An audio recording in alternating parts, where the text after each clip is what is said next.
ఉన్నాయి గ్రామాలలో మద్యం. మాకు డబ్బులు వస్తే చాలు, ప్రజల ఆరోగ్యం పోయినా పర్వాలేదు, ఆరోగ్యం దెబ్బతిన్నా పర్వాలేదు, కుటుంబాలు పతనమైనా పర్వాలేదు, మద్య మత్తులో యుత చనిపోయి నా తెలంగాణ అక్కలు చెల్లెళ్ళు వితంతువులైనా పర్వాలేదు, నాకు డబ్బులు వస్తే చాలు అనే దుర్మార్గంగా మద్యం షాపులు, బెల్ట్ షాపులు ఊరూరా వాడవాడ పెంచి పోషించినటువంటి బ్యాడ్ బ్రదర్స్ కేసీఆర్, రేవంత్ రెడ్డి.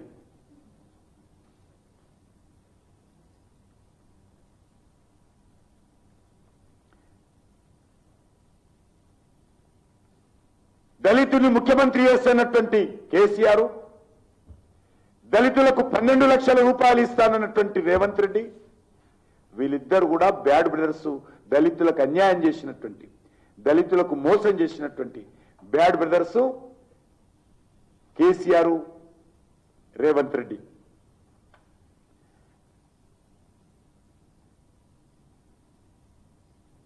మహిళలకు అనేక రకాల హామీలు ఇచ్చి ఏ ఒక్క హామీ కూడా ఏమనంటే ఫ్రీ బస్ చెప్తాడు ఆయన. అనేక రకాల హామీ ఇచ్చి నెలకు 4,500,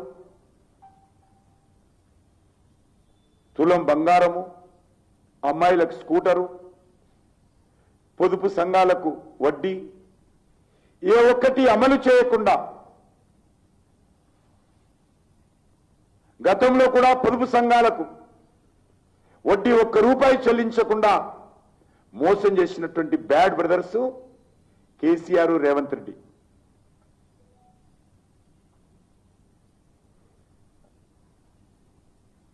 రైతులకు సంబంధించి అన్ని రకాలుగా ఈరోజు భారతీయ జనతా పార్టీ నిర్మాణాత్మకంగా రైతుల కోసం పనిచేస్తాం. కానీ 2 పార్టీలు కూడా రైతుల పేరు చెప్పి అప్పుల మాఫియాని అనేక రకాల హామీ ఇచ్చి మోసం చేసినటువంటి బ్యాడ్ బ్రదర్స్ కేసీఆర్, రేవంత్ రెడ్డి.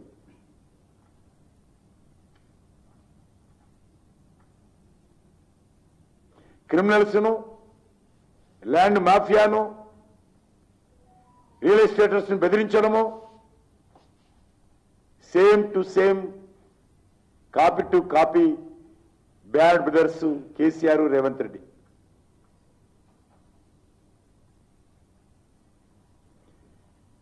తమ వైఫల్యాలను కప్పుపుచ్చుకునేందుకు, తన అసమర్థతను కప్పుపుచ్చుకునేందుకు, తన పరిపాలనలో లోపాలను దాచిపెట్టేందుకు తమ చేతగాని తనాన్ని కేంద్ర ప్రభుత్వం మీద, నరేంద్ర మోడీ గారి మీద, బీజేపీ మీద నెట్టేసి ఎదురుదాడి చేసేటువంటి బ్యాడ్ బ్రదర్స్ ఎవరంటే కేసీఆర్, రేవంత్ రెడ్డి. అన్ని రంగాలలో ఈరోజు తెలంగాణ సంక్షోభంలో ఉండడానికి కారణము ఈ 12 లక్షల కోట్లు అప్పు కావడం బ్యాడ్ బ్రదర్స్ అయినటువంటి కేసీఆర్, రేవంత్ రెడ్డి అని మనం చేస్తా ఉన్నాను.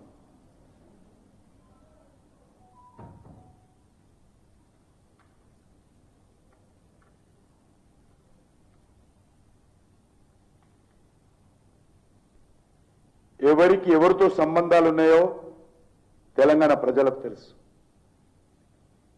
ఎవరి కుటుంబంతో ఎవరికి వ్యాపార సంబంధాలు ఉన్నాయో గతంలో డాక్యుమెంట్స్తో సహా బయటకు వచ్చాయి.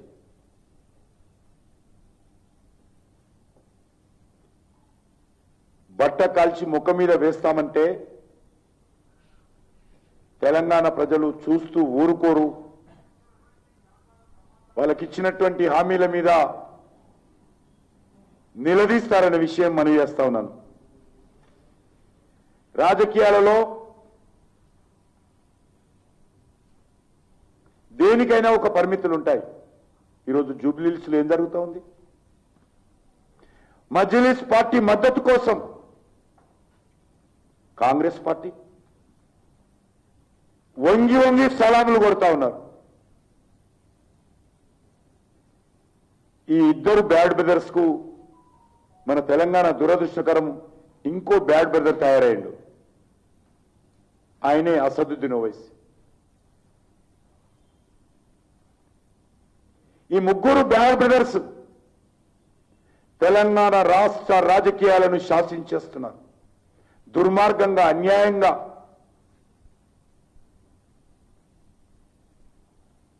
ఈ మూడు కుటుంబాలు, ఓవైసీ కుటుంబం, కేసీఆర్ కుటుంబం, సోనియా కుటుంబం, ఈ మూడు కుటుంబాలు కూడా తెలంగాణ పాలిట ఒక బ్రాడ్ బ్రదర్స్ గా మారిపోయారు. ఈ ముగ్గురు కూడా ఓట్ల కోసం టోపీలు ధరిస్తారు, ముస్లింలను మోసం చేస్తారు.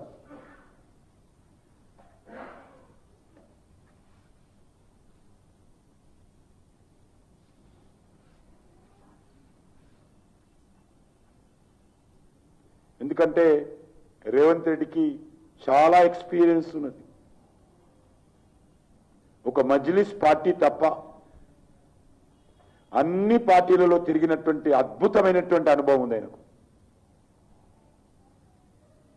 అన్ని పార్టీలలో పనిచేసినటువంటి అనుభవాన్ని అంతా కూడా రంగరించి ఈరోజు మాట్లాడుతున్నాడు. అంత అనుభవం మాకు లేదు, అంత ఎక్స్పీరియన్స్ మాకు లేదు. ఆ రకంగా దిగజారి మాట్లాడలేము. ఏ ఎండకు ఆ గొడుగు పట్టము.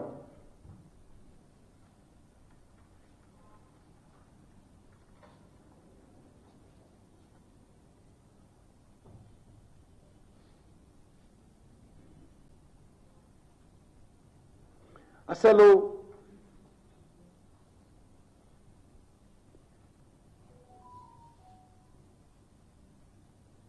జూబ్లీహిల్స్ లో ఎన్నికల ప్రచారంలో నెల రోజుల నుంచి రాష్ట్ర ప్రభుత్వం పనిచేయడం లేదు, మంత్రులు ఎవరు పనిచేయడం లేదు, మొత్తం ఎన్నికల్లో ఉన్నారు. సెక్రటరియట్కు తాళాలేశారు. అంత గల్లీలలో, అపార్ట్మెంట్లలో, బస్తీలలో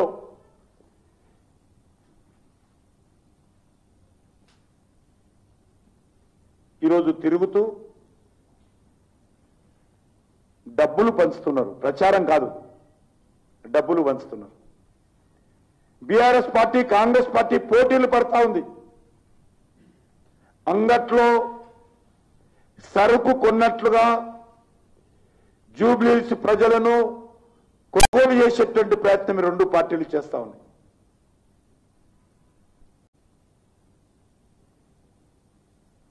మరి మా పార్టీకి బలం లేనప్పుడు ఎందుకు మా పార్టీని విమర్శిస్తున్నారు? రెండు పార్టీలు కూడా టార్గెట్ మా మీద ఎందుకు చేస్తా ఉన్నాయి?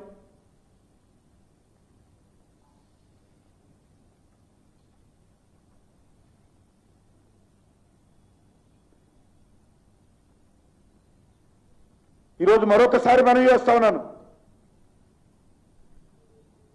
భారతీయ జనతా పార్టీ రేవంత్ రెడ్డి ముఖ్యమంత్రి అయిన తర్వాత, ముఖ్యమంత్రి అయిన 4 నెలల్లో 8 సీట్లను ఓడించాము. కాంగ్రెస్ పార్టీని బీఆర్ఎస్ పార్టీ ఓడించి 8 ఎంపీ సీట్లు రేవంత్ రెడ్డి కాంగ్రెస్ పార్టీ సమానంగా తెలంగాణ గడ్డ మీద తెలంగాణ ప్రజల ఆశీస్సులతో మేము 8 ఎంపీ సీట్లు గెలిచాం. మీ దయాదాక్షిణ్యాలు మాకు అవసరం లేదు, మీకు సంజాయి చెప్పాల్సిన అవసరం లేదు, మాకు మీ సర్టిఫికెట్కు మాకు అవసరం లేదు. తెలంగాణ ఆశీస్సులు కావాలి, తెలంగాణ ప్రజల అండదండలు కావాలి. తెలంగాణ ప్రజల సర్టిఫికెట్ గత పార్లమెంట్ ఎన్నికల్లో మాకు ఇచ్చారు. ఆ తర్వాత జరిగినటువంటి 2 అసెంబ్లీ కౌన్సిల్ ఎన్నికల్లో, ఎమ్మెల్సీ ఎన్నికల్లో అంటే more than 50% area Telangana state, Hyderabad వదిలిపెడితే మోర్ దెన్ 50% ఏరియాలో ఉన్నటువంటి ప్రతి గ్రామంలో ఉన్నటువంటి టీచర్స్, ఉపాధ్యాయులు బీజేపీకి అధికారపూర్వకంగా పోటీ చేసినటువంటి బాజాప్తా ధైర్యంగా పోటీ చేసినటువంటి ఏకైక పార్టీ మాది.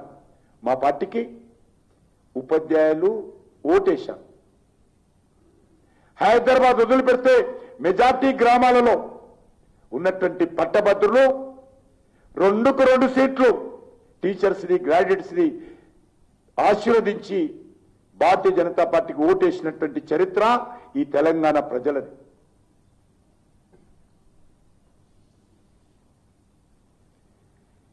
ఇల్లు అల్కగానే పండుగ కాదు రేవంత్ రెడ్డి. అసలు ఆట ఇంకా మొదలు కాలేదు. అసలు ఆట ఇంకా మొదలు కాలేదు. ఆట మొదలు పెడతాము తప్పకుండా. తెలంగాణ గడ్డ మీద భారతీయ జనతా పార్టీ ఏంటో చూపిస్తామని సందర్భంగా మనం చేస్తాను. విమర్శలతో తప్పుడు ప్రచారంతో తెలంగాణ ప్రజలు మభ్యపెడతా అంటే చాలా తప్పు. తెలంగాణ ప్రజలు నేనేం మాట్లాడుతున్నానో, ఏ టీవీలో ఏమొస్తుందో, మీరేం మాట్లాడుతున్నారో, కేసీఆర్ ఏం మాట్లాడుతున్నాడో, ఇతర మేధావులు ఏం మాట్లాడుతున్నారో, ఉపాధ్యాయులు ఏం మాట్లాడుతున్నారో, నిరుద్యోగులు ఏం మాట్లాడుతున్నారో, రైతులు ఏం మాట్లాడుతున్నారో, పొదుపు సంఘాల వాళ్ళు ఏం మాట్లాడుతున్నారో, విద్యార్థులు ఏం మాట్లాడుతున్నారో, మీరు ఇచ్చిన హామీలేంటో, మీ పరిపాలన ఏంటో, మీ పరిపాలనలో మీరు చేసినటువంటి పనులేంటో తెలంగాణ ప్రజలు తెలుసుకుంటున్నారు. వాళ్లకు తెలుసు మీ పాలనలో అవస్థలు పడతా ఉన్నారు, అనుభవిస్తా ఉన్నారు, స్వయంగా చూస్తున్నారు. కాబట్టి ఆట మొదలు పెట్టినప్పుడు తెలంగాణ ప్రజలేంటో మరొకసారి. మేము 8 సీట్లే గెలిచాం, 50% సీట్లే గెలిచాం. మొన్న ఎమ్మెల్సీ ఎలక్షన్స్ లో 100కు 100% గెలిచాం. రానున్న రోజుల్లో ఇంకా మొదలు పెడతాం ఆట.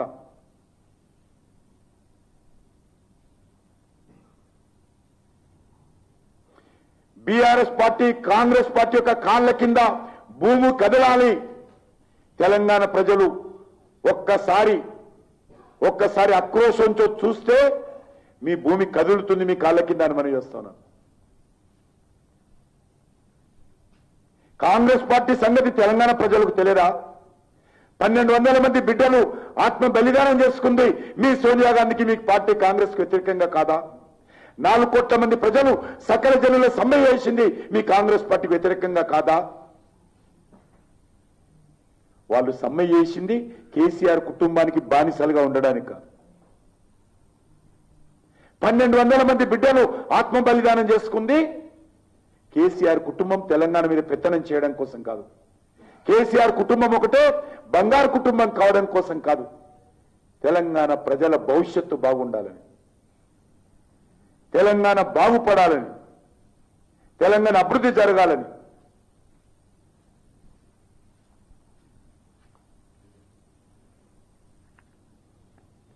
ఖచ్చితంగా మీ పార్టీల యొక్క కుటుంబ పాలన, మీ 3 పార్టీల కుటుంబ పాలన. బీఆర్ఎస్ అధికారం ఉన్నప్పుడు హైదరాబాదు పెత్తనం చేసింది ఎంఐఎం పార్టీ, ఓవైసీ కుటుంబం. ఈరోజు కూడా మళ్ళీ కాంగ్రెస్ పక్కన చేరి హైదరాబాద్లో పెత్తనం చేస్తుంది. కాంగ్రెస్ పార్టీ అభ్యర్థిని సైతం సెలెక్ట్ చేస్తుంది మజ్లిస్ పార్టీ. కాబట్టి మీ సంతుష్టీకరణ, మీ బుజ్జగింపు, మీ ఓటు బ్యాంకు రాజకీయాలకు వ్యతిరేకంగా మీ 2 పార్టీలను పాతరేసి తెలంగాణ ప్రజల భవిష్యత్తు కోసం, తెలంగాణ అభివృద్ధి కోసం తెలంగాణ ప్రజలు మీకు బుద్ధి చెప్పే సమయం ఎంతో దూరంలో లేదని సందర్భంగా మనవిస్తున్నాం. ఈరోజు తెలంగాణ ప్రజలు నిజమైనటువంటి మార్పు కోరుకుంటున్నారు. ఆ మార్పు భారతీయ జనతా పార్టీ ద్వారానే వస్తుందని భావిస్తా ఉన్నారు.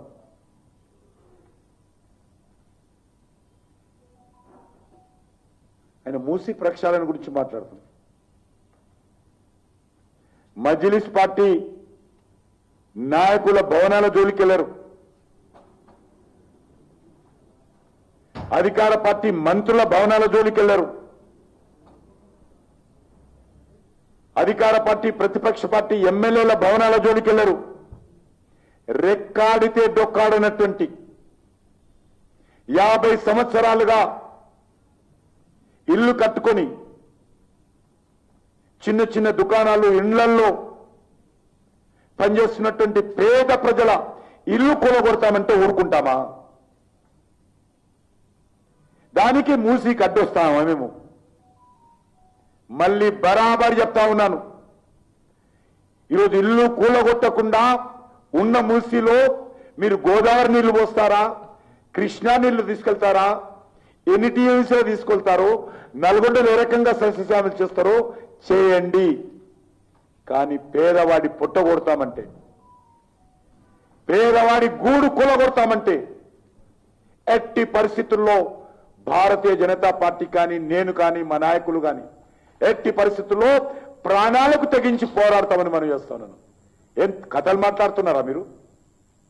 ఈ భూములన్నీ కూడా ఇండ్లు కూలగొట్టి అవన్నీ కూడా కమర్షియల్ కాంప్లెక్స్ చేస్తా అంటే, పేద ప్రజల స్థలాలు కూలగొట్టి మూసీ రివర్ ఫ్రంట్ లో పెద్ద పెద్ద బిల్డింగులు కట్టి అమ్ముకుందామంటే చూస్తూ కూర్చుంటామా? పేద ప్రజలను నిరాశలు చేస్తామంటే చూస్తూ కూర్చుంటామా? నువ్వు వ్యాపారం చేయాలంటే చాలా ఉన్నాయి ప్రభుత్వ భూములు, అక్కడ చెయ్యి. మూసి ప్రక్షాళన దగ్గర ఉన్నటువంటి పేదవాడి గూడు కొలగొట్టి భూ వ్యాపారం చేస్తామంటే, రియల్ ఎస్టేట్ బిజినెస్ చేస్తామంటే చేయవు, ఊరుకుంటామా?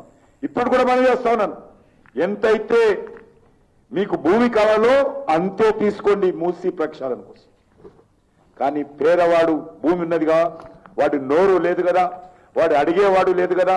50 సంవత్సరాలున్నా అనేక సంవత్సరాలుగా అప్పులు చేసి ఒక్కొక్క రూపాయి కూడగట్టి ఇటుక మీద ఇటుక వేసి తన కుటుంబం అంతా కూడా శ్రమదానం చేసి కట్టుకున్నటువంటి ఇండ్లను కొలగొడితే వాళ్ళకు అండగా భారతీయ జనతా పార్టీ హైదరాబాద్ నగరంలో, భాగ్యనగరంలో కులాలకు అతీతంగా, మతాలకు అతీతంగా వాళ్ళకు అండగా నిలబడతామని ఈ సందర్భంగా మనం చేస్తున్నాను. నువ్వు ఎంత విమర్శించుకో, నీ సర్టిఫికెట్ నాకు అవసరం లేదు. నిన్ను లెక్క కూడా మేమే కాదు, తెలంగాణ ప్రజలే లెక్క చేయడం లేదు. రేవంత్ రెడ్డిని సోషల్ మీడియాలో ఒకసారి నువ్వు చూస్తున్నావో లేదో, ఎట్లా తెలంగాణ ప్రజలు మాట్లాడుతున్నారు అర్థం చేసుకో. భాష మార్చుకో, పద్ధతి మార్చుకో. గతంలో కేసీఆర్ ఏ రకంగా సోషల్ మీడియాలో తెలంగాణ ప్రజలు ఆడుకున్నారో ఈరోజు రేవంత్ రెడ్డిని కూడా అదే విధంగా ఆడుకుంటున్నారు. కాబట్టి ఆ దిశలో నేను మరొక చివరిగా మనవి చేస్తా ఉన్నాను, ఎవరికి ఎవరు బ్రదర్సో, ఎవరి ప్రభుత్వంలో ఎవరు మంత్రులుగా ఉన్నారో, కాంగ్రెస్ పార్టీ ప్రభుత్వంలో పెద్ద బ్రదరు కేసీఆర్ మంత్రిగా ఉన్నాడు ఢిల్లీలో, హైదరాబాద్ కాంగ్రెస్ పార్టీ ప్రభుత్వంలో చిన్న బ్రదరు హరీష్ రావు మంత్రిగా ఉన్నాడు. ఎన్నికల్లో అనేక ఎన్నికల్లో కాంగ్రెస్ పార్టీ, బీఆర్ఎస్ పార్టీ ఎన్నికల పొత్తులు పెట్టుకుని పోటీ చేసింది. ఇక్కడ మేం బ్రదర్స్మా? మేము ఎవరికైనా బ్రదర్స్ అంటే తెలంగాణలో ఉన్నటువంటి ప్రతి తెలంగాణ బిడ్డకు నేను బ్రదర్నే, ప్రతి తెలంగాణ బిడ్డకు మేము బ్రదర్నే.